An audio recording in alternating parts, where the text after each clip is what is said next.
വയറ് കെട്ടി വെച്ചൊരു വീഡിയോ ഇട്ട് നിങ്ങളുടെ മുമ്പിൽ വന്ന്. അപ്പോൾ നമ്മളെ ചൂഷണം ചെയ്യാൻ ഒരുപാട് പേരുണ്ടാവും. സൂക്ഷിക്കുക, അവരെ പബ്ലിക് ആക്കിയിട്ട് തന്നെ നാറ്റിക്കുക. ഒന്ന് ചിന്തിച്ചു നോക്കുക, നിങ്ങൾ എന്തിനാ വൃത്തികേടൊക്കെ ചിന്തിക്കുന്നത്? ബെഡ്റൂം സീനൊക്കെ നിങ്ങൾ എന്തിനാ ആലോചിക്കുന്നത്? അതിന്റെ ആവശ്യം എന്താണ്? ഒരിക്കലും നമ്മൾ ചിന്തിക്കുന്നത്. കുട്ടി മരണപ്പെട്ടു, 9 മാസം വരെ ചുമന്നിട്ട് കുട്ടി മരണപ്പെട്ടു എന്ന് പറയാം. അപ്പോൾ ഹായ്, അസ്സലാമു അലൈക്കും, welcome back to our channel. പിന്നെ ഇന്ന് നമ്മൾ കുറച്ച് കാര്യങ്ങൾ നിങ്ങളുമായിട്ട് ഡിസ്കസ് ചെയ്യാമെന്ന് പറഞ്ഞിട്ട് പെട്ടെന്ന് എടുക്കുന്ന ഒരു വീഡിയോ ആണ്. ചിലപ്പോൾ ഇനിയിപ്പോൾ എപ്പോൾ വീഡിയോ ഇടാൻ പറ്റും എന്നുള്ളത് അറിയില്ല. അത്രയും തിരക്കും കാര്യങ്ങളും ഒക്കെ ആയിട്ട് പോവാണ് കേട്ടോ. മറ്റന്നാൾ നമ്മൾ ഹോസ്പിറ്റലിലേക്ക് പോകുന്നുണ്ട്. പിന്നെ അത് കഴിഞ്ഞ് അനിയൻ്റെ കല്യാണം വരുന്നുണ്ട്.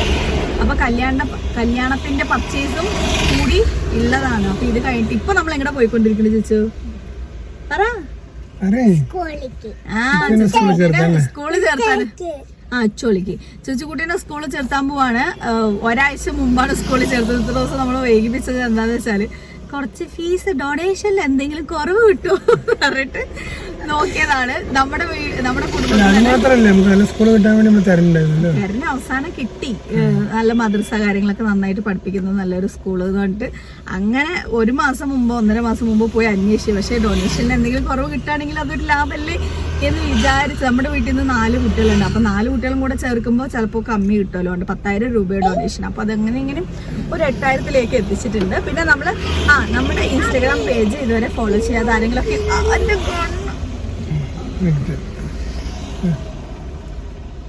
പോയില്ലേ കണ്ണ്.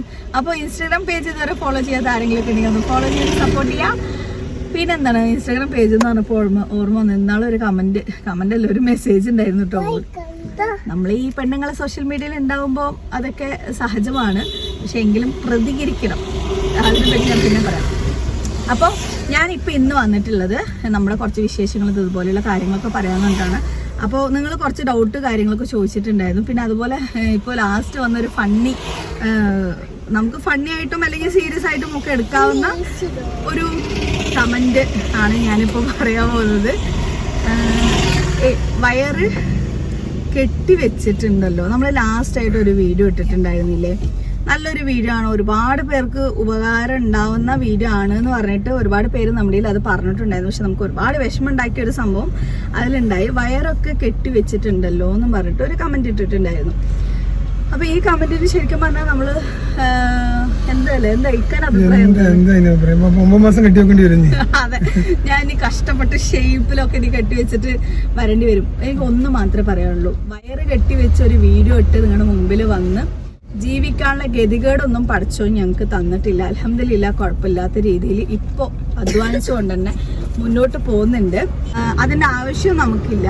അതും ആ വീഡിയോയിൽ നമ്മൾ ബോറായിട്ടോ വൾഗറായിട്ടോ ഒരു കാര്യം കാണിക്കുന്നില്ല.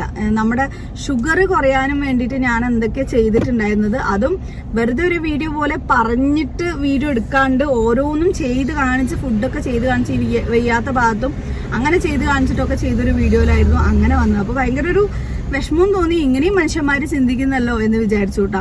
അപ്പോൾ പിന്നെ ഇവർ ഈ കമന്റ് ഇട്ട് കഴിഞ്ഞാൽ ആ കമന്റ് നിലനിർത്താനുള്ള ധൈര്യമില്ല അവർക്ക്. നമ്മൾ പിൻ ചെയ്ത് വെച്ച് കഴിഞ്ഞാൽ നമ്മുടെ സബ്സ്ക്രൈബേഴ്സ് എന്തെങ്കിലും പറയുമ്പോൾ പേടിച്ചിട്ട് അവരത് ഡിലീറ്റ് ആക്കി ഓടി. പ്രഗ്നൻസി ടൈമിൽ പപ്പായ കഴിക്കാൻ പറ്റുമെന്ന് ഒരുപാട് പേര് ചോദിച്ചു. ഞാൻ പപ്പായ കഴിക്കുന്നത് കാണിച്ചിട്ട് എല്ലാവരെയും ബോഡി അതെങ്ങനെ അക്സെപ്റ്റ് ചെയ്യുന്ന അറിയില്ല. ഒന്നാമത് എനിക്ക് 5-ാം മാസമാണ്. പിന്നെ പഴുത്ത പപ്പായാണ്. പച്ച പപ്പായയിലുള്ള എന്തോ ഒരു സംഭവമാണ്, അതിൻ്റെ രാസനാമം ഒന്നും എനിക്ക് ഓർമ്മയില്ല. അത് കഴിച്ചാലാണ് അബോർഷൻ ആവാനൊക്കെ ചാൻസ് ഇല്ല. അതുകൊണ്ടാണ് നമ്മൾ പപ്പായ കഴിച്ചത്.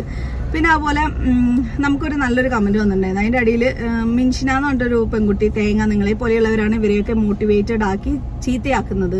നമ്മളിങ്ങനെ ഒരു വീഡിയോ ഇട്ടതിൻ്റെ താഴെ പറയുന്നു. വീഡിയോ കാണുമ്പോൾ തന്നെ ദേഷ്യം വരുന്നുണ്ട്. പേഴ്സണൽ ലൈഫ് പബ്ലിക് ആക്കുന്നത് ഇസ്ലാമിലുള്ളതല്ല എന്നൊക്കെ പറയുന്നുണ്ട്. അപ്പൊ ഇവരെന്തിനാണ് ഈ ദേഷ്യപ്പെട്ടുകൊണ്ട് നമ്മുടെ വീഡിയോ കഷ്ടപ്പെട്ട് കാണുന്നത്? അതെ, കാണാതിരിക്കും കേട്ടോ. നിങ്ങൾ അത്രയ്ക്ക് കഷ്ടപ്പെടണ്ട. പിന്നെ ഇവര് ഇസ്ലാമിനെ കുറിച്ച് അങ്ങനെയൊക്കെ പറയുമ്പോൾ നിങ്ങൾ യൂട്യൂബിൽ വരുമ്പോൾ കണ്ണടച്ചുകൊണ്ട് പുരുഷന്മാരെ കാണുമ്പോൾ വേഗം കണ്ണുകൂത്തും അല്ലെങ്കിൽ ഫോൺ കൂത്തും അങ്ങനെയൊന്നും ഇല്ലല്ലോ. നിയമങ്ങൾ പറയാനുണ്ടെങ്കിൽ ഒരുപാട് നിയമങ്ങളും നമ്മളും പറയും.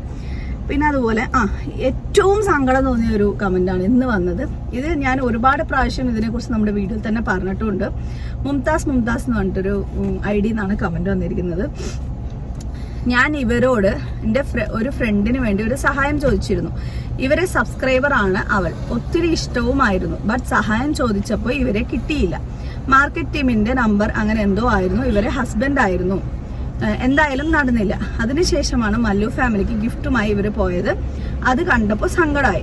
ഉള്ളവർക്ക് ചെയ്യുന്നതിനേക്കാളും നല്ലത് ഇല്ലാത്തവർക്ക് ചെയ്യുന്നതല്ലേ എന്നുള്ള ഒരു കമന്റാണ് ഇവർ ഇട്ടിരിക്കുന്നത്. അപ്പൊ എനിക്കിത് വായിച്ചപ്പോൾ എനിക്ക് ഒരുപാട് വിഷമമായി. നമ്മൾ ഒരുപാട് വീഡിയോയിൽ പറയുന്നുണ്ട് നമുക്ക് ഒരുപാട് ബാധ്യതയുണ്ട്, പ്രശ്നങ്ങളുണ്ട്, പലിശക്കട ഉണ്ട് എന്നൊക്കെ. അപ്പൊ നമ്മൾ അന്ന് ആ സഹായിച്ച വീഡിയോ തന്നെ ഒരുപാട് പേര് പറയുന്നുണ്ട് പലിശക്കട ഉണ്ടായിട്ട് മറ്റുള്ളവർക്ക് സഹായിക്കുന്നത് അത് ശരിക്കും പറഞ്ഞാൽ സ്വീകരിക്കില്ല. ആദ്യം നിങ്ങൾ പലിശക്കടമാണ് വീട്ടുണ്ട് എന്നുള്ളത് ശരി തന്നെയാണ്. എങ്കിലും നമ്മൾ ഓരോ കാര്യങ്ങൾ ചെയ്യുമ്പോൾ നമ്മുടെ സബ്സ്ക്രൈബേഴ്സ് കാണുമ്പോൾ അവർക്കൊരു സന്തോഷമായിക്കോട്ടെ എന്ന് പറഞ്ഞിട്ട് നമ്മൾ ഒരുപാട് സഹായങ്ങളൊക്കെ ചെയ്തിട്ടുണ്ടായിരുന്നു. പിന്നെ എന്ന് പറയുമ്പോൾ ഇവരെ സംബന്ധിച്ചിടത്തോളം ഇവർ ഒരാളാണ് നമ്മളോട് ഹെൽപ്പ് ചോദിക്കുന്നത്. അത് മാത്രമല്ല ഇവര് ഒറിജിനലാണെന്ന് നമുക്ക് അറിയില്ലല്ലോ. മറ്റൊരു വിഷയം, നമ്മളിവിടെ നേരിട്ട് ഒരാളെ സഹായിക്കുന്നതും എത്രയോ ഫേക്ക് ആൾക്കാർ വന്നിട്ട് നമ്മുടെ പൈസ ഫേക്കാണ്. അവർക്ക് എല്ലാ കഴിവുണ്ടെങ്കിലും കിട്ടിയാവട്ടെ ഒരു 10,000 തരുമോ ഒരു 20,000 തരുമോ എന്നൊക്കെ ചോദിച്ചിട്ട് കമന്റ് ചെയ്യാറുണ്ട്. പക്ഷെ അത് വേറൊരു വശം, ഞാൻ അത് പറയുന്നില്ല. പക്ഷെ ഇതിലിപ്പോ എന്താ പറഞ്ഞു കഴിഞ്ഞാല് നിങ്ങളെ സംബന്ധിച്ചിടത്തോളം നിങ്ങൾ ഒരാളാണ്. പക്ഷെ നമുക്ക് ഡെയിലി എത്ര കമന്റ്, നമ്മുടെ വീഡിയോ ഒരു 1,00,000 ആൾക്കാർ കണ്ടിട്ടുണ്ടെങ്കിൽ 100 പേരെങ്കിലും ചുരുങ്ങിയത് കമന്റ് ഇടും. ഒന്നാമത്തത് ഇക്കാക്ക് കടയിൽ ജോലി തിരക്ക് കാര്യങ്ങൾ, ഇതിന്റെ ഇടയിൽ ഓർഡർ എടുക്കൽ കാര്യങ്ങൾ, ഇതിന്റെ ഇടയിൽ ഇങ്ങനത്തെ കുറേ മെസ്സേജുകൾ വരും.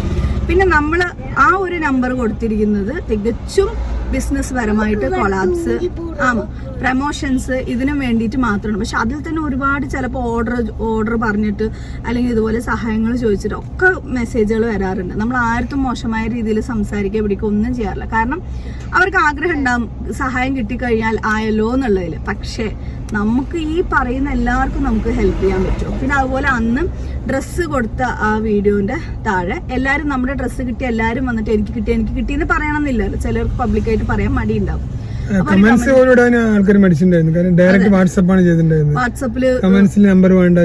ചോദിച്ചിട്ടുണ്ടായിരുന്നു. അങ്ങനെ ഒരുപാട് പേര്. ഞാൻ ആ വയറും വെച്ചിട്ട് ഈ സംഭവങ്ങൾ ഈ അഡ്രസ്സൊക്കെ എഴുതി അവസാനം നോക്കുമ്പോണ്ടാവും ഒന്നും ഫോൺ നമ്പർ ഉണ്ടാവില്ല, പിന്നുണ്ടാവില്ല. ഇപ്പോഴും ആ എഴുതിയതിന്റെ കുറെ അഡ്രസ്സുകൾ ബാക്കിയുണ്ട്. അപ്പൊ ഇങ്ങനെ കമന്റ് ഇട്ടിട്ട് എനിക്ക് ഡ്രസ്സ് കിട്ടിയില്ല, നിങ്ങൾ നുണയാണ് പറയുന്നത്, നിങ്ങൾ ഇങ്ങനെ ഡ്രസ്സേ കൊടുത്തിട്ടില്ല എന്ന് തോന്നുന്നു, ആൾക്കാരെ കാണിക്കാൻ വേണ്ടി ചെയ്താണെന്നൊക്കെ മോശമായിട്ട് നമ്മളിങ്ങനെ കമന്റ് ഇടുമ്പോൾ ഒരു കാര്യം എനിക്ക് പറയാനുള്ള എന്താണെന്നറിയോ, ജീവിതത്തിൽ ഒരിക്കലും ഇനി ആരെയും സഹായിക്കണ്ട എന്നുള്ള മെന്റാലിറ്റിയിലേക്കാണ് പലരും നമ്മളെ എത്തിക്കുന്നത്. അല്ലേ? നമുക്ക് തോന്നില്ല എന്തിനാ ഞാനിപ്പോ ഇത്ര കഷ്ടപ്പെട്ട് ആ വയറും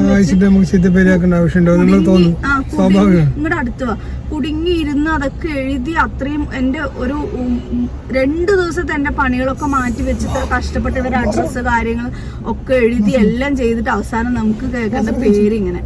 പിന്നെ ഒരുപാട് പേര് പറയുന്നുണ്ടായിരുന്നു നിങ്ങൾ ഇങ്ങനെ ഈ കമന്റ് വരുന്നതിലൂടെ കൊടുത്തു കഴിഞ്ഞാൽ അർഹതപ്പെട്ടവരാണോ എന്നുള്ളത് അറിയില്ല, അതുകൊണ്ട് നിങ്ങൾ നേരിട്ട് ചെയ്യുന്നുള്ളത്. പക്ഷെ ഞാനിപ്പോ ഈ ഉണ്ടാക്കിയ ഏണിങ്സിന്ന് കുറച്ച് ഭാഗം എന്ന് പറയുമ്പോൾ അത് തീർച്ചയായിട്ടും യൂട്യൂബിൽ നിന്നാണ്. അപ്പൊ നിങ്ങൾക്കും കൂടെ അധികാരം ഉണ്ട്, അവകാശം ഉണ്ട് എന്ന് പറഞ്ഞിട്ടാണ് യൂട്യൂബിൽ കുറച്ച് നമ്മൾ ചെയ്യുന്നത് കേട്ടോ.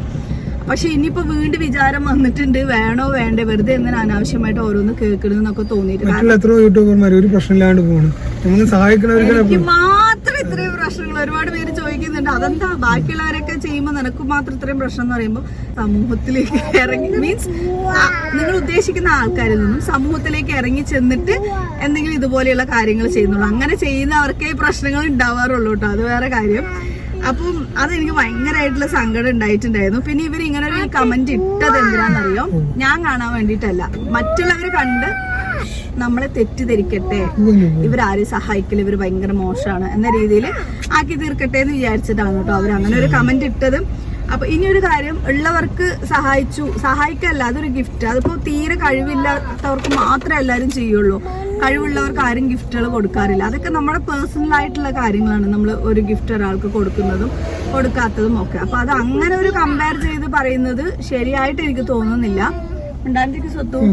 അപ്പൊ നമ്മള് ഇനിയൊരു കാര്യം, ഈ ചോദിക്കുന്ന എല്ലാവർക്കും ഹെൽപ്പ് ചെയ്യാനുള്ള ആ ഒരു കപ്പാസിറ്റിയിലേക്ക് പഠിച്ചോ നമ്മൾ എത്തിക്കട്ടെ ഇൻഷാല്ലാ. എന്നിട്ട് നമ്മള് എല്ലാവരും സഹായിക്കുന്നതായിരിക്കും. പിന്നെ ഒരുപാട് പേര് സ്വർണം ബാങ്കിൽ നിന്ന് എടുക്കാൻ സഹായിക്കോ, ഇങ്ങനെയൊക്കെയാണ് വീട് പണി പൂർത്തിയായിട്ടില്ല. ഒന്നാമത് നമ്മുടെ പലിശ കടത്തുനിന്ന് എങ്ങനെയെങ്കിലും ഒന്ന് ഓടി രക്ഷപ്പെട്ടാൽ മതി എന്ന് പറഞ്ഞിട്ട് ഈ രാവും പകലും ഒക്കെ ബുദ്ധിമുട്ടിയിട്ട് നമ്മൾ ഓരോ എന്താ പറയാ കാര്യങ്ങൾ ചെയ്യുന്നത്. ഇക്കാന്ന് പറയുമ്പോൾ എൻ്റെ സമ്പാദ്യം മുഴുവനായിട്ട് കടം വീട്ടാനോ അങ്ങനെയുള്ള കാര്യത്തിന് ഇപ്പോൾ കുട്ടികളുടെ സ്കൂൾ ഫീസ് അത് ഇത് പറഞ്ഞ പോലെ അങ്ങനെ പോകുമ്പോൾ ഇക്ക വീട്ടിൽ ചെലവ് നിങ്ങൾക്ക് തന്നെ അറിയാം 4 മക്കളും വീടും വീട്ടുകാര്യങ്ങളും ഒക്കെ ആവുമ്പോ പിന്നെ ഹോസ്പിറ്റലിൽ ചെലവ് ഓരോ പ്രാവശ്യം പോയവർക്ക് 10,000 രൂപ പോകൂട്ടാ ചിലര്. പിന്നെ നമ്മുടെ മറ്റേ ലാസ്റ്റ് വീഡിയോയിൽ വന്ന് കമന്റ് എന്ന് പറയുമ്പോൾ ഇതൊന്നും കഴിക്കാതെ ഞങ്ങൾ നല്ല രീതിയിൽ പ്രസവിച്ചിട്ടുണ്ട് അങ്ങനെ ഇങ്ങനെയാണ്. എൻ്റെ ഡെലിവറി മീൻസ് എൻ്റെ പ്രഗ്നൻസി ഇപ്പോൾ പോയിക്കൊണ്ടിരിക്കുന്നത് നോർമൽ ലെവലിലല്ല. അതുകൊണ്ടാണ് സാധാ ഫുഡ് അല്ലാതെ മില്ലറ്റ്സും അങ്ങനെയുള്ള കാര്യങ്ങളും ഉപ്പുമാവും ഭയങ്കര കഷ്ടപ്പെട്ട് കഴിക്കുന്നത്. പിന്നെ ആകെ അതിൽ കാണിച്ചിട്ടുള്ളത് കുറച്ച് നട്ട്സിൻ്റെ കാര്യങ്ങൾ മാത്രമാണ്. അപ്പോഴാണ് ഇതൊക്കെ പണക്കാർ മാത്രം കണ്ടാൽ മതി അങ്ങനെയെന്നുള്ള ഒരു ഇതിലൊക്കെ ആൾക്കാർ പറയുന്നത്. അതായത് ഇത് കഴിച്ചാലേ നമുക്ക് നല്ല പ്രഗ്നൻസി നല്ല കുട്ടി കിട്ടുള്ളൂ എന്നൊന്നല്ല പറയുന്നത്. ഞാൻ ചെയ്തത് എന്തായിരുന്നു എന്നുള്ള കാര്യം മാത്രമേ ഞാൻ അതിൽ കാണിച്ചിട്ടുണ്ടായിരുന്നുള്ളൂ കേട്ടോ. കഴിച്ചതിനുള്ള ഗുണം ഉണ്ടാവില്ല തീർച്ചയായിട്ടും. നട്ട്സ് കഴിക്കുമ്പോൾ അതിന് കുട്ടികളെ വിറ്റാമിൻസ് ഒക്കെ കിട്ടുമ്പോൾ അതിനുള്ള ഗുണം ഉണ്ടാവും. അതെ, അങ്ങനെയും ഉണ്ടാവാം. പിന്നെ ഫോളിക് ആസിഡ് ചിലവർ കഴിക്കും ചിലവർ കഴിക്കില്ല. അതിന്റെ കാര്യങ്ങൾ എന്ന് പറയുമ്പോൾ ചുച്ചുക്കുട്ടീനെ 4 മാസം വരെ ഞാൻ ഒരു മരുന്നും കഴിച്ചിട്ടുണ്ടായിരുന്നില്ല. അക്യുപങ്ചറൊക്കെ തലക്ക് പിടിച്ച ആ ഒരു സമയത്തായിരുന്നു. പിന്നെ 4 മാസം കഴിഞ്ഞിട്ടാണ് ഫോളിക് ആസിഡ് നമ്മൾ കഴിക്കുന്ന ഭക്ഷണത്തിൽ നിന്ന് സഫീഷ്യന്റ് ആയിട്ട് കിട്ടിയില്ലെങ്കിൽ കുട്ടികൾക്കുള്ള പ്രോബ്ലംസ് മനസ്സിലായതുകൊണ്ട് പിന്നെ ഞാൻ വിടാതെ കഴിക്കാൻ തുടങ്ങി. നമ്മളിപ്പോൾ കഴിക്കുന്ന എല്ലാ സാധനത്തിലും നമുക്ക് നല്ല കാര്യങ്ങളൊക്കെ കിട്ടിക്കൊള്ളണം എന്നൊന്നും ഇല്ലല്ലോ. ഇൻസ്റ്റഗ്രാമിൽ ഒരു പ്രശ്നം എന്താണെന്നറിയോ, കുറേ ആണുങ്ങൾ വന്ന് സംസാരിക്കാൻ നിൽക്കും. സത്യം പറഞ്ഞാൽ എനിക്ക് താല്പര്യമില്ല കേട്ടോ ഈ ആണുങ്ങളോട് സംസാരിച്ച്. ഒന്നാമത് നമുക്ക് അതിനുള്ള സമയമില്ല. എല്ലാവർക്കും ചിലപ്പോൾ റീപ്ലൈ കൊടുക്കാൻ പറ്റിയെന്ന് വരില്ല. അതിൻ്റെ ഇടയിൽ കൂടെ ഹായ് ഹലോ സുഖാണോ ചായ കുടിച്ചോ എന്തിനാ ഇതൊക്കെ എന്നോട് ചോദിക്കുന്നതെന്ന് എനിക്ക് മനസ്സിലാവാത്തത്. അങ്ങനെ കുറെ ആൾക്കാർ വന്ന് ഇതാക്കുന്നുണ്ട്. പിന്നെ ഞാൻ ചായ കുടിക്കുന്നതുകൊണ്ട് ഒരു വീഡിയോ ഇട്ടാൽ മതി. ചായ കുടിച്ചു കഴിഞ്ഞു അങ്ങനെ വേണ്ട വെറുതെ ഇങ്ങനെ കത്തി വെച്ചിട്ട് അവർക്ക് അതിലൊരു സുഖം. പക്ഷെ നമ്മുടെ തിരക്ക് എനിക്ക് മക്കളെ നോക്കാനേ സമയം. പിന്നെ ഈ ഒരു ഡോക്ടർ ഫണ്ട് എന്ന് പറഞ്ഞിട്ട് ഒരുത്തം വന്നിട്ടുണ്ടായത്. അവനുള്ള പണി ഞാൻ കൊടുത്തു. ഇത് ഞാൻ എന്തിനാ പറയുന്നതെന്ന് വെച്ചാൽ നിങ്ങളും സോഷ്യൽ മീഡിയ ഉപയോഗിക്കുന്ന പെൺകുട്ടികളായിരിക്കും. പേടിച്ച് നിൽക്കരുത്, പ്രതികരിക്കണം. നമ്മൾ സോഷ്യൽ മീഡിയയിൽ വന്നു എന്ന് വിചാരിച്ചിട്ട് നമ്മൾ അത്ര മോശം ആൾക്കാരൊന്നുമില്ല. ചിലവർക്ക് ആ ഒരു ധാരണ വെച്ചിട്ട് സംസാരിക്കുന്ന ആൾക്കാരുണ്ട്. ഇവൻ എന്നെ ഹായ് എന്നൊക്കെ അയച്ചു. ഞാൻ എല്ലാവർക്കും റിപ്ലൈ ഒന്നും കൊടുക്കാറില്ല. ചിലപ്പോൾ ഇങ്ങനെ ജസ്റ്റ് ഇങ്ങനെ അതിലൊരു ഹാർട്ട് ഉണ്ടല്ലോ അതിങ്ങനെ ആക്കി വിടും. എന്ന് വെച്ചാൽ നമ്മുടെ സബ്സ്ക്രൈബേഴ്സ് ആയിരിക്കും, അവർക്ക് ചിലപ്പോൾ അവള് വലിയ ജാടയാണ് എന്ന് തോന്നാതിരിക്കാനും വേണ്ടിയിട്ട്. അപ്പം എത്ര ഏജ്, ഇതൊക്കെ നിന്റെ കുട്ടികളാണോ അങ്ങനെ എന്നൊക്കെ ചോദിച്ച് ശരിക്കും സ്ക്രീൻഷോട്ട് ആ സമയത്ത് എടുക്കാൻ പറ്റിയില്ല. വയസ്സായ സ്ത്രീകളെ എനിക്ക് ഇഷ്ടമാണ് എന്നാണ് അവൻ പറയുന്നത്. പക്ഷെ കാണാൻ സുന്ദരിയാണ്, പക്ഷെ വയസ്സായിരുന്നു. എനിക്ക് വയസ്സായ സ്ത്രീകളെ ഇഷ്ടമാണ്. അവന് 25 വയസ്സായിട്ടുള്ളൂ എന്ന് പറഞ്ഞിട്ട് ഞാൻ ആലോചിക്കും ഇവൻ ഏത് രീതിക്കാണ് ഇത് പറയണമെന്ന് ആലോചിക്കുമ്പോഴേക്കും ഇവൻ ഞാൻ പറഞ്ഞൊക്കെ തിരിച്ചെടുത്തു എന്ന് പറഞ്ഞിട്ട് ഈ മെസ്സേജ് ഒക്കെ അവൻ ഡിലീറ്റ് ചെയ്യും. അപ്പോഴാണ് എനിക്ക് സംഭവം മനസ്സിലായത്. അതിന് ശേഷം ഞാൻ കാണിച്ചു തരാം എന്താ സംഭവം എന്നുള്ളത്. ഐ റെസ്പെക്ട് യു എന്ന് പറഞ്ഞിട്ട് പിന്നെ അവൻ തുടങ്ങി. അപ്പൊ ഞാൻ ചോദിച്ചു നിനക്ക് നാണില്ലടാ ആ സ്വത്തെ നിനക്ക്. ഞാൻ അങ്ങനെ ചോദിച്ചു നിനക്ക് ഏജ്ഡ് വുമൻസ് ഇഷ്ടമാണല്ലേ, നിനക്ക് നാണല്ലേ? അതൊന്ന് നിർത്തി. അപ്പൊ പെണ്ണുങ്ങൾ ഇതിലേക്ക് വന്നു കഴിഞ്ഞാല് പല രീതിയിൽ നമ്മളെ ചൂഷണം ചെയ്യാൻ ആൾക്കാർ വരും. പബ്ലിക് ആക്കണം അവരെ ഇങ്ങനെയൊക്കെ സഹിച്ചിട്ടാണ് ഓരോ വീഡിയോ എടുക്കുന്നത്. അപ്പൊ എപ്പോ എടുത്തരാം? ഒരു സെക്കൻഡ് പ്ലീസ് മിണ്ടാണ്ടിട്ടോ, എടുത്തരാം. അപ്പൊ നമ്മളെ ചൂഷണം ചെയ്യാന് ഒരുപാട് പേരുണ്ടാവും. സൂക്ഷിക്കുക, അവരെ പബ്ലിക് ആക്കിയിട്ട് തന്നെ നാറ്റിക്കുക, അല്ലാതെ വേറെ വഴിയൊന്നുമില്ല. എങ്കിൽ മാത്രമേ അവർ സൈലന്റ് ആവുള്ളൂ. നമ്മൾ സൈലന്റ് ആയി എന്ന് കണ്ടു കഴിഞ്ഞാൽ, നമ്മൾ പുറത്തൊന്നും പറയില്ല എന്ന് തോന്നിക്കഴിഞ്ഞാൽ ഇവന്മാര് നമ്മളെ നല്ലോണം മുതലാക്കും. ഒരു ചതിക്കുഴിയിലും പോയി പെടാതിരിക്കുക. അത് പ്രത്യേകിച്ച് വിവാഹം കഴിഞ്ഞ സ്ത്രീകളെ പെടുത്തിക്കാനും വേണ്ടിയിട്ട് കുറെ എണ്ണം ഇതുപോലെ ഇറങ്ങിയിട്ടുണ്ട് കേട്ടോ. ഹായ് ചുങ്കേ, ഒന്ന് സംസാരിക്കാനുള്ള കൊതി കൊണ്ടാണ് എന്നൊക്കെ പറഞ്ഞിട്ട് വേറൊരുത്തം വന്നു. എന്നിട്ട് ഇത് ഞാൻ സ്റ്റോറി ഇട്ടിട്ടുണ്ടായിരുന്നു. അപ്പൊ അവൻ പറയാം ഇതാണ് പറഞ്ഞത്, നിങ്ങൾ ഫേക്ക് ഐഡീസിലൊക്കെ പോയിട്ട് റിപ്ലൈ കൊടുക്കും, നമ്മളെ പോലെ മാന്യമായി സംസാരിക്കുന്നവർക്ക് നിങ്ങൾ റിപ്ലൈ തരില്ല എന്നൊക്കെ പറയും. അവൻ അതിനേക്കാളും വലിയ കോഴിയാണ്. അതാ രസം.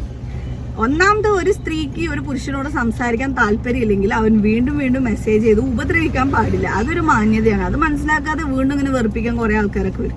ഇതൊക്കെ പറയുമ്പോൾ നിന്നെ കൊണ്ട് ആരാ സോഷ്യൽ മീഡിയയിൽ വരാൻ പറഞ്ഞു എന്ന് ചോദിക്കുന്നവരോട് ഞാൻ ഇൻസ്റ്റാഗ്രാം യൂസ് ചെയ്യുന്നത് 100% എനിക്ക് പ്രൊമോഷൻസും കൊളാബ്സും വരാനും വേണ്ടി മാത്രമാണ്. ഒട്ടും എനിക്ക് താല്പര്യമില്ല ഇൻസ്റ്റാഗ്രാമിൽ ആക്റ്റീവ് ആവാനും മറ്റും.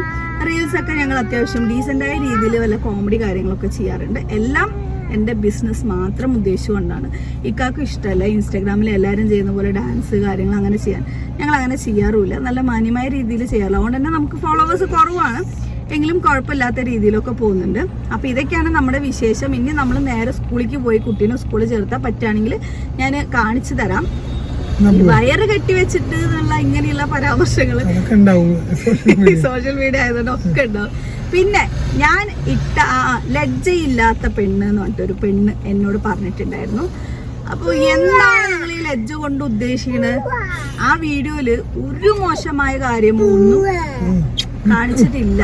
ഞാൻ ആകെ കുക്ക് ചെയ്ത് എന്തൊക്കെ ഷുഗർ അതായത് ഷുഗർ വന്നു കഴിഞ്ഞാല് ആ ഗർഭസ്ഥ ശിശുവിന് തന്നെ അപകടം വരാനുള്ള ചാൻസ്, അതായത് നമ്മുടെ കമന്റിന് താഴെ തന്നെ നോക്കിയാൽ കാണാം. ഒരു 5 മിനിറ്റ് അമ്മയും മിഠായി തരും. കുട്ടി മരണപ്പെട്ടു, 9 മാസം വരെ ചുമന്നിട്ട് കുട്ടി മരണപ്പെട്ടു എന്ന് പറയാം. അപ്പൊ ഇതുപോലെ ഒരു സംഭവം ആർക്കും ഉണ്ടാവാതിരിക്കാനും വേണ്ടിയിട്ട് നമ്മള് ദയവേത് മിണ്ടാണ്ടിരിക്കാൻ പറയിക്കാം ഒരു വീഡിയോ ആയിരുന്നു. പക്ഷെ ലജ്ജയില്ലാത്ത പെണ്ണെന്ന് അതിന്റെ അടിയിൽ വന്ന് ഇടുമ്പോ എനിക്ക് തോന്നുന്നത് എന്താന്ന് വെച്ചാല് ഈ ഗർഭവും പ്രസവവും ഒക്കെ ഇവര് ചിന്തിക്കുന്നത് ഞാൻ നേരത്തെ പറഞ്ഞ പോലെ തന്നെ ഗർഭം ഉണ്ടാവുന്ന ആ പ്രോസസ് അത് വൃത്തികേടായിട്ടും മറ്റും ചിന്തിച്ചിട്ട് ഇവര് ലജ്ജയില്ലാത്തതെന്ന് പറയും. എന്നെ സംബന്ധിച്ചിടത്തോളം എനിക്ക് ഗർഭം എന്ന് പറയുന്നത് എൻ്റെ വയറ്റിലുള്ള ആ ഒരു ജീവനെ നമ്മൾ ഭൂമിയിലേക്ക് കൊണ്ടുവരാൻ ഞാനൊരാളായല്ലോ. അതിനു വേണ്ടിയിട്ട് മറ്റു സ്ത്രീകൾക്ക് ഒരു പ്രചോദനമായിട്ട് പറഞ്ഞു കൊടുക്കാൻ സാധിക്കുന്നുണ്ടല്ലോ എന്നുള്ള അഭിമാനം എനിക്കുള്ളൂ. എന്നെ ലജ്ജയില്ലാത്തവൾ എന്ന് പറയുന്ന നേരം സ്വയം ഒന്ന് ചിന്തിച്ചു നോക്കുക. നിങ്ങൾ എന്തിനാ വൃത്തികേടൊക്കെ ചിന്തിക്കുന്നത്? ബെഡ്റൂം സീനൊക്കെ നിങ്ങൾ എന്തിനാ ആലോചിക്കുന്നത്? അതിന്റെ ആവശ്യം എന്താണ്? ഒരിക്കലും നമ്മൾ ചിന്തിക്കുന്നില്ല. ഈ പറയുന്ന നിങ്ങൾ മാത്രമാണ് അത് ചിന്തിക്കുന്നത്. പിന്നെ എനിക്ക് വയറ് വെച്ചു എന്ന് പറഞ്ഞിട്ട് ഈ വയറ് ഒളിപ്പിച്ച് വെച്ചിട്ട് മറച്ചു വെച്ചിട്ട് എനിക്ക് വീഡിയോയിൽ വരാനൊന്നും പറ്റൂല. ഞാൻ വീഡിയോയിൽ വരുന്നുണ്ടെങ്കിൽ എൻ്റെ വയറ് കാണും. നിങ്ങളെന്താ ഈ വയറ് കാണിക്കുന്നത് എന്ന് ചോദിക്കുന്ന ആൾക്കാരുണ്ട്. ഡ്രസ്സ് നോക്കിയിട്ടല്ലല്ലോ വയറ് കാണിക്കുന്നത്. വയറ് അത് എൻ്റെ ശരീരത്തിൻ്റെ ഇപ്പോൾ ഒരു ഭാഗമാണ്. അപ്പോൾ ചിലപ്പോൾ വയറൊക്കെ ബൾജ് ചെയ്തത് കണ്ടെന്നും വരാം. പിന്നെ നമ്മളെ സപ്പോർട്ട് ചെയ്യുന്ന ഒരുപാട് പേരുണ്ട്. നിങ്ങൾക്ക് വീഡിയോകൾ ഒരുപാട് ഉപകാരപ്പെടുന്നുണ്ടെന്ന് നിങ്ങൾ അറിയിക്കുന്ന തന്നെ ഭയങ്കര ഒരു സന്തോഷമുള്ള കാര്യമാണ് കേട്ടോ. പിന്നെ പറയാനുള്ളത് എന്താണെന്ന് വെച്ചാൽ നമുക്ക് ഒരാളെ സന്തോഷിപ്പിക്കാൻ കിട്ടുന്ന അവസരം നമ്മൾ യൂസ് ചെയ്യുക. പക്ഷെ ഇപ്പോൾ സമൂഹത്തിൽ ഒരുപാട് പേരും എങ്ങനെ വേദനിപ്പിക്കാം എന്ന് നോക്കുന്ന ആൾക്കാരാണ്. ഞാൻ എൻ്റെ മക്കളോട് എപ്പോഴും പറയുന്ന ഒരു കാര്യം, ആത്മസംതൃപ്തി. അപ്പോടാ ഇന്നത്തെ എൻ്റെ കടമ അങ്ങോട്ട് തീർന്നു, ഞാൻ വേദനിപ്പിച്ചല്ലോ എന്നുള്ള ആ ഒരു ആത്മസംതൃപ്തി കിട്ടുമല്ലോ, അതായിരിക്കാം. അപ്പൊ നല്ല വേദന വേറെ ഭാഗത്ത് കിട്ടുമ്പോ അതൊക്കെ പഠിച്ചോ നോക്കുന്ന കാര്യമല്ലേ, പഠിച്ചോ കൊടുത്തോളും. അതിനിപ്പോ എത്ര തെളിവുകള് നമ്മുടെ മുമ്പിൽ തന്നെ ഉണ്ട്. നമ്മളെ വേദനിപ്പിച്ചവരെ അതേ രീതിയിൽ പഠിച്ചോ തിരിച്ച് വേദനിപ്പിച്ചത്. മുമ്പ് തന്നെ മുമ്പ് ഒരു അവകാശമില്ലാതെ ഒരു എക്സാമ്പിൾ പറയാം, ഞാൻ പിന്നീട് ഒരു വീഡിയോയിൽ പറയണമെന്ന് വിചാരിച്ചാണ്. ഒരുപാട് ഗതികെട്ട അവസ്ഥയൊക്കെ നമുക്ക് ജീവിതത്തിൽ ഉണ്ടായിട്ടുണ്ട്. അപ്പൊ വീട്ടില് എന്റെ വീട്ടിൽ പോയി നിൽക്കേണ്ട അവസ്ഥ വന്നിട്ടുണ്ട്, എന്റെ ഉമ്മാന്റെ വീട്ടിൽ. ആ സമയത്ത് എന്നെ ഒരാള് പറഞ്ഞാണ് 360 ദിവസവും നിങ്ങളുടെ മകള് നിങ്ങളുടെ വീട്ടിലാണല്ലോ എന്ന് പറഞ്ഞ് ഭയങ്കര മോശമായിട്ട് പരാമർശിച്ചിട്ടുണ്ടായിരുന്നു. അതിന്റെ അന്ന് എന്റെ ഉമ്മാക്ക് പോലും പ്രതികരിക്കാൻ പറ്റിയില്ല കേട്ടാ. അവകാശമില്ലാത്ത ആൾക്കാരാണ് ഇതൊക്കെ വന്ന് പറയുന്നത്. എന്താ പറയാ, അതിനൊന്നും പറയുന്നില്ല. അവർക്ക് മക്കളുണ്ടാവും, അവരും ചിലപ്പോ അങ്ങനെയൊക്കെ ആവാം എന്നൊന്നും ആരും ചിന്തിക്കുന്നില്ല. പക്ഷെ പഠിച്ചോ നോക്കട്ടെ, അതൊക്കെ പോട്ടെ. അപ്പം ഉപദ്രവിക്കുന്നവരെ പഠിച്ചോ നോക്കിക്കോളൂ. ഞാൻ എവിടെയോ എത്തി. ഞാൻ എന്താ പറഞ്ഞോണ്ടിരുന്നത്, എന്തോ പറഞ്ഞിട്ടാണ് ഇതിലേക്ക് എത്തിയത്. ഞാൻ പറഞ്ഞു നിർത്തി എന്താന്ന് വെച്ചാല്, നമ്മുടെ മക്കളോട് ഞാൻ എപ്പോഴും പറഞ്ഞു കൊടുക്കുന്ന ഒരു കാര്യം എന്താന്ന് വെച്ചാല്, നമ്മളെ കാരണം ഒരാളും നമ്മുടെ വാക്കോ നോട്ടോ കൊണ്ട് ഒരാളും കരയാനോ വിഷമിക്കാനോ ഇടവരുന്ന ഒരു സാഹചര്യം നിങ്ങളുടെ ജീവിതത്തിൽ നിങ്ങൾ ഉണ്ടാക്കരുത്. നമ്മളതൊരു 10 പ്രാവശ്യം പറഞ്ഞു കൊടുക്കുമ്പോൾ അവര് വലുതാവുമ്പോൾ അവര് ചിന്തിക്കും നമ്മളെ കാരണം അങ്ങനെ ആർക്കും ഒന്നും ഉണ്ടാവരുത്. പിന്നെ പറയുമ്പോൾ മറ്റുള്ളവരുടെ ജീവിതത്തിൽ കയറി നമ്മൾ അനാവശ്യമായിട്ട് അഭിപ്രായങ്ങൾ പറയാതിരിക്കുക. അതിന് റീസൺ എന്താന്ന് വെച്ചാല്, നമ്മുടെ സ്വന്തം ജീവിതത്തിൽ നമുക്ക് എന്ത് അഭിപ്രായങ്ങൾ എന്ത് വേണമെങ്കിൽ പറയാം. അത് നമുക്ക് എപ്പോൾ വേണമെങ്കിൽ മാറ്റിമറിക്കുകയും ചെയ്യാം, നമ്മുടെ ജീവിത സാഹചര്യം മാറുന്നതിനനുസരിച്ച്. പക്ഷെ മറ്റുള്ളവരുടെ കാര്യത്തിൽ നമ്മൾ പോയിട്ട് നിങ്ങൾ അങ്ങനെ ചെയ്യാൻ പാടില്ല, നിങ്ങളുടെ മകളെ പഠിപ്പിക്കാൻ പാടില്ലായിരുന്നു, നിങ്ങൾ ജോലിക്ക് വിടാൻ പാടില്ലായിരുന്നു എന്നൊക്കെ പറയുമ്പോൾ ഇവര് പിന്നീട് ഇവരുടെ ജീവിതത്തിൽ ആ മാറ്റങ്ങൾ വരുമ്പോൾ ആകെ ചമ്മിപ്പോവില്ലേ. അപ്പം അതുകൊണ്ട് മറ്റുള്ളവരുടെ ജീവിതത്തിൽ നമ്മൾ അഭിപ്രായങ്ങൾ പറയലും അവരുടെ ജീവിതം ജീവിക്കാതിരിക്കാൻ ശ്രമിക്കുകയും ചെയ്യാം കേട്ടോ. ഇത്രയൊക്കെയാണെന്ന് പറയാനുള്ളത്. എന്തൊക്കെയോ മല കയറി കാട് കയറി ഒക്കെ ഞാൻ പോയിട്ടുണ്ട്. ഇൻഷാല്ലാ നമുക്ക് മറ്റൊരു വീഡിയോയിൽ കാണാം. ഹോസ്പിറ്റൽ ഡീറ്റെയിൽസും പിന്നെ നമ്മുടെ കല്യാണത്തിന്റെ വിശേഷങ്ങളൊക്കെ ആയിട്ട് വീണ്ടും വരുന്നതായിരിക്കും. ഇൻഷാല്ലാ ബൈ ബൈ, ടേക്ക് കെയർ, അസ്സലാമു അലൈക്കും. അപ്പൊ ചാനൽ ഇതുവരെ സബ്സ്ക്രൈബ് ചെയ്ത് കാണുന്ന ആരെങ്കിലും ഒക്കെ ഉണ്ടെങ്കിൽ